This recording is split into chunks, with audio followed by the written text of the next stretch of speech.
ओम नमः शिवाय। नमस्कार दोस्तों, आप समस्त श्रोतागण का आपके यूट्यूब चैनल जीवन अमृत पर हार्दिक अभिनंदन है।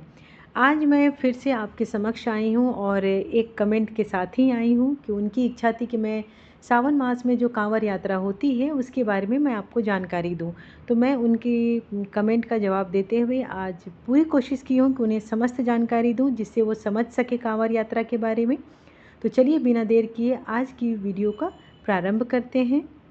हिंदू धर्म में सावन के महीने को भोले भंडारी के भक्तों का महीना कहा जाता है। इस दौरान भक्तगण व्रत, उपवास, पूजा अर्चना, कांवड़ यात्रा, जलाभिषेक जैसे विभिन्न धार्मिक अनुष्ठान करते हैं।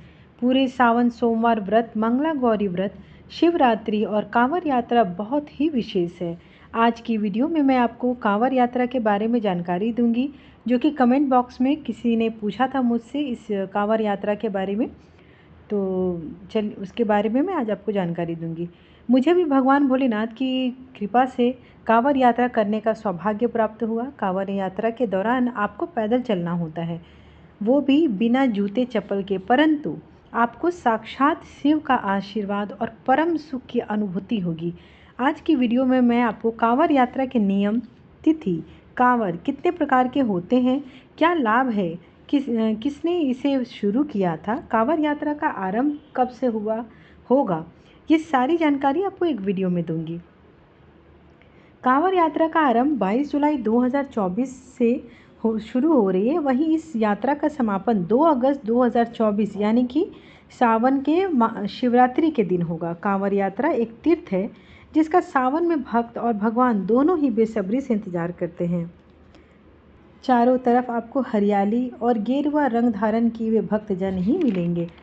भक्त का अटूट विश्वास देख भगवान भोलेनाथ उन्हें मनोवांछित फल प्रदान करते हैं। तो आइए जानते हैं कि कांवड़ का महत्व, नियम और उसकी शुरुआत किसने की। कांवड़ 4 प्रकार के होते हैं। एक झूला कांवड़ जिसको सामान्य कांवड़ भी कहते हैं, एक खड़ी कांवड़, एक डाक कांवड़ और एक दांडी कांवड़। अब आपको इसको मैं विस्तार से बताती हूँ कि इन कांवड़ का मतलब क्या होता है।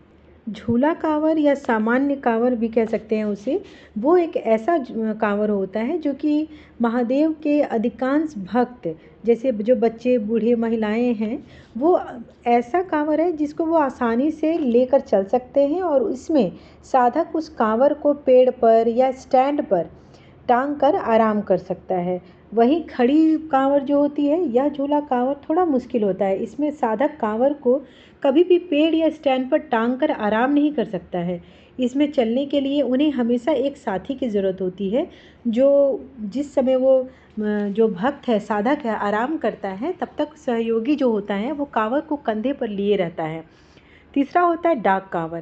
डाक कांवड़ क्या होता है कि डाक कांवड़ सबसे मुश्किल कांवड़ मानी जाती है, क्योंकि इसमें भक्त जो होते हैं एक निश्चित अवधि में, एक निश्चित समय के भीतर जल को लाकर भगवान शिव को जलाभिषेक करते हैं। ये कह सकते हैं कि ये जो डाक कांवड़ के भक्त होते हैं ये 24 घंटे के भीतर ही अपना जलार्पण करते हैं।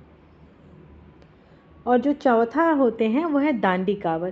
दांडी कांवड़ भी आजकल देखने को मिलते हैं। वो एक छड़ी के सहारे रहते हैं और वो लेट जाते हैं, लेटकर एक रेखा बनाते हैं, फिर वहाँ से भगवान शिव को प्रणाम करके और वो दंडवत देते हुए जाते हैं शिवलिंग पर, और वहाँ जाकर फिर वो जलार्पण करते हैं। तो वो दांडी कांवड़ हो गए।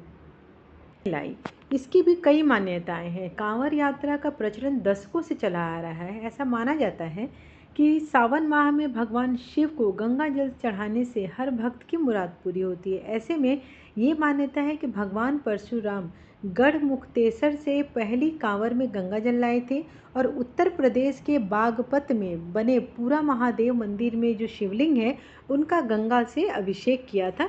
तभी से ये प्रचलन चलने लगा। और साथ ही एक मान्यता और भी है कि सबसे पहले श्रवण कुमार ने त्रेता युग में कांवड़ यात्रा शुरू की थी, जब उनके दृष्टिहीन माता पिता को तीर्थ यात्रा कराने निकले थे। जब श्रवण कुमार हिमाचल के ऊना में थे, तब उन्होंने अपने माता पिता से हरिद्वार में गंगा स्नान करने की इच्छा जाहिर की थी और वहीं से उन्होंने, श्रवण कुमार ने उन्हें कांवड़ पर बिठाया और हरिद्वार ले जाकर गंगा स्नान कराया। फिर वहाँ से वह अपने साथ गंगा जल भी लेकर आए थे। तभी से ये कांवड़ परंपरा चलती आ रही है। कांवड़ यात्रा में प्रमुख कांवड़ यात्रा के मार्ग भी हैं। देश के प्रमुख 5 कांवड़ यात्रा मार्ग हैं जिसे कांवड़िया पूरा करते हैं। जैसे कि पहला है एक नर्मदा से लेकर महाकाल तक, दूसरा है गंगा जी से नीलकंठ महादेव तक, तीसरा है गंगा से बैजनाथ धाम झारखंड तक, गोदावरी से त्र्यंबकेश्वर तक और पांचवा गंगा जी से केदारनाथ तक। आइए अब जानते हैं कि कांवड़ यात्रा जब आप करें तो आपको किन नियमों का खास करके ध्यान रखना चाहिए। सबसे पहला यह होता है कि यात्रा के दौरान कांवड़ को गलती से भी ज़मीन पर नहीं रखना चाहिए। अगर आपको शौच आदि के लिए रुकना पड़ता है तो कांवड़ को पहले ऊंचे स्थान पर, चाहे वो पेड़ हो या स्टैंड हो, उस पर रखकर फिर आप शौच से निवृत्त होकर स्नान करके तभी कांवड़ को छुएं। तीसरा है कि इसके अलावा आप बिना स्नान किए कांवड़ को कभी भी छूना ये हमेशा वर्जित है। कांवड़ को उठाने से पहले हमेशा स्नान करें और भगवान शिव से अपनी गलतियों की क्षमा मांगकर, कान पकड़कर क्षमा मांगते हैं, उसके बाद ही हमें कांवड़ छूना चाहिए।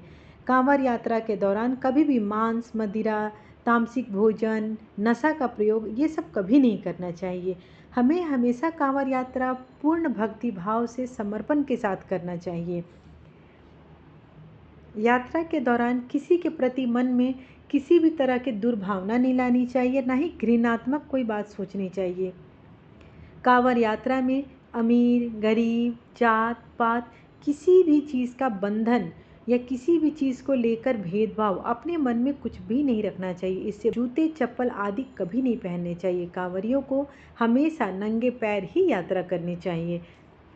में सोने के लिए जाते हैं तो कांवड़ को स्टैंड पर रखकर आरती पूजन करें, भगवान से क्षमा मांगकर तत्पश्चात ही सोने को जाएं और बीच में कभी भी बिना हाथ धोए, बिना नहाए कांवड़ को स्पर्श न करें।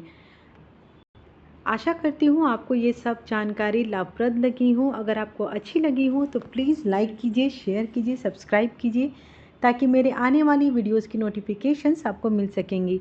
इस चैनल पर आपको पूरे महीने श्रावण महात्म्य की कथा और 12 ज्योतिर्लिंग की कथा दोनों आपको मिलेंगी। तो बस जुड़े रहिए और ऐसे ही अपना प्यार और आशीर्वाद बनाए रखिए। धन्यवाद।